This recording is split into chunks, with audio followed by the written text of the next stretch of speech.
હાય દોસ્તો, આપણે સુખી થવું હોય ને, હંમેશા હેપી રહેવું હોય ને, તો આપણને ગમે ને એવું કરે, ગામનાને ગમે ને એવું નહીં કરવાનું. એનું કારણ શું છે ખબર છે? આપણે સારું કરીએ કે ખરાબ, વાતો તો લોકો કરવાના જ છે. પછી સગાવાલા હોય કે પારકા હોય, આ દુનિયા જ એવી છે.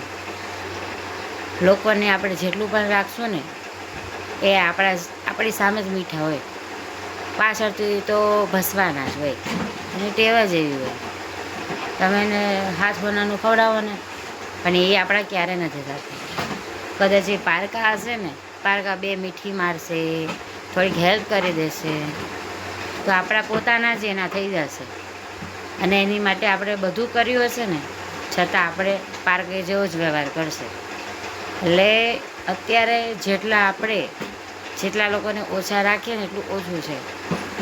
એની કરતાં આપણને ગમે એમ કરો. દુનિયા ગઈ તેલ લેવા. સાચું.